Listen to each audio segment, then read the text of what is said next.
Já aqui ao lado de Elivaldo Barbosa, mais uma vez, Elivaldo, já nos saudamos duas vezes, não custa mais nada mais uma. Bom prazer, Joelson. Boa tarde para você que continua aí nos acompanhando.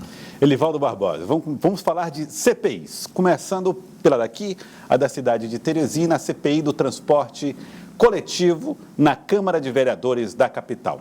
A crise no transporte coletivo levou os vereadores a inaugurarem lá atrás uma CPI. E agora, o que deveria levar a uma construção de ideias, de propostas para o setor, está se transformando, Elivaldo, não numa via pavimentada, mas totalmente esburacada e cheia de cruzamentos. Afinal de contas, não há consenso entre os membros da CPI sobre o que dizer no relatório final. É o que se percebe claramente em relação ao que pensa o presidente da comissão, o vereador Dudu Borges, e o relator, e o que o relator indica para a CPI, Enzo Samuel, do transporte coletivo. Sobre o assunto, eu conversei hoje com o presidente da casa, o vereador Jeová Alencar, que não descartou decisão do relatório ser tomada no plenário da Câmara Municipal de Teresina. Vamos acompanhar. Sobre a CPI do transporte coletivo, o presidente da Câmara Municipal de Teresina sugere punição para o setor empresarial. Eu não acredito que essas empresas, ou pelo menos a maioria que hoje opera o sistema de transporte público de Teresina, elas tenham condições de operar o transporte. Então, eu acredito em um rompimento deste contrato, até mesmo pela precariedade desse transporte que vem se mostrando ao longo do tempo. Diga-se de passagem, há mais de 30 anos, a população de Teresina sofre com esse transporte horrível, que é o transporte público de Teresina, e uma passagem caríssima. Jeová Alencar admite até relatório final da CPI, decidido não na comissão, mas no plenário. É natural que nós temos aí 5 membros da CPI e que um ou outro possa discordar ou possa acrescentar algo a mais em um relatório e que, se tiver divergência, vai para o plenário.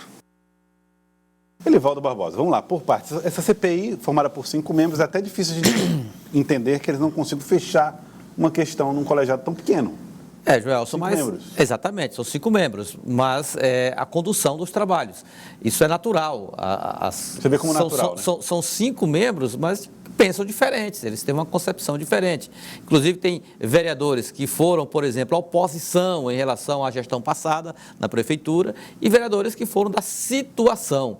Então, a gente percebe assim claramente, sem dar nomes aos autores, porque é até óbvio, porque a comissão, como você disse, é muito pequena, um colegiado só de 5 parlamentares e mais 2 suplentes, mas ela há uma tendência punitiva, revelada aí pelo vereador e presidente da Câmara, Jeová Alencar, e há uma tendência propositiva, que eu percebo claramente essa outra tendência também na CPI do transporte coletivo. Tipo assim, olha, em vez de dizer, olha, criminaliza aqui o setor empresarial, responsabiliza a gestão passada, vamos propor saídas para a crise do transporte coletivo de Teresina, como, por exemplo, sugestão para revitalizar os corredores que não chegaram nem a ser postos em prática efetivamente, revitalizar os terminais de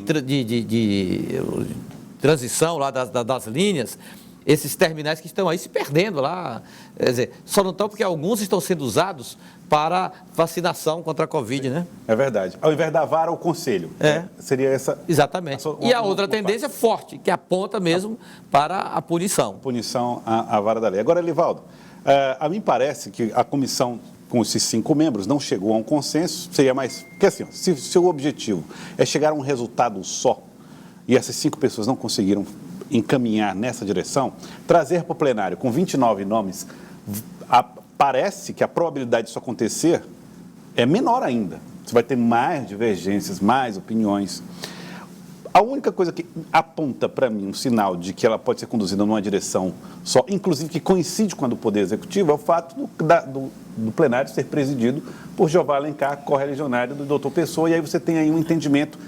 E aí ele já dá uma direção na entrevista que deu para você. Percebi aí claramente a direção, o pensamento de mérito, não só da forma como ele admitiu essa questão ser decidida em última análise no plenário da casa, mas ele dá também o parecer de mérito, apontando como responsabilizando o setor empresarial e apontando para o rompimento do contrato, não é, Joel? Então, isso aí não deixa de ser que foi dito por ninguém mais, ninguém menos, o presidente da casa. Então, ele conduzindo um debate, eu não vou dizer que será determinante para a aprovação dessa linha de pensamento, Sim. mas é uma linha de influência muito forte do plenário, inegavelmente. Exatamente, o que você está dizendo é correto, não é que ele vá bater martelo em torno disso desde já, até porque muita coisa vai acontecer em Claro, plenário. exatamente. Mas que mostra que a percepção dele aqui à distância é a de que tem que ter a ruptura do contrato, isso ficou claro na fala para o Correto, exatamente. Então, agora é claro que isso pode ser resolvido na própria comissão, né? A comissão existe para isso. Lá pode ser feito um acordo em que essa decisão possa ser tomada ou não, seja uma decisão mais moderada. A comissão ela é soberana para definir essa situação. Se não for possível, aí ele mesmo acredita que o plenário poderá ser provocado a se manifestar sobre o caso. Elivaldo, está parecendo que a CPI vai apontar a necessidade desse rompimento de contrato e tudo vai acabar na justiça, Elivaldo?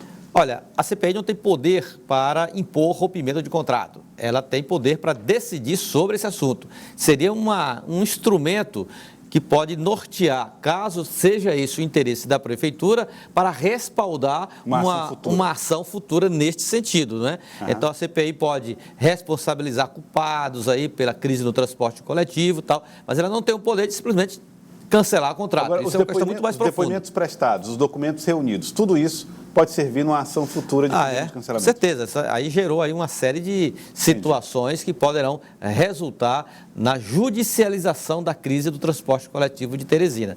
Isso, se não tiver uma ação mais enérgica, mais imediata do poder público, nós poderemos ter a população sofrendo por um tempo aí muito mais longo do que se espera em relação a esse serviço essencial que é o de transporte coletivo na cidade.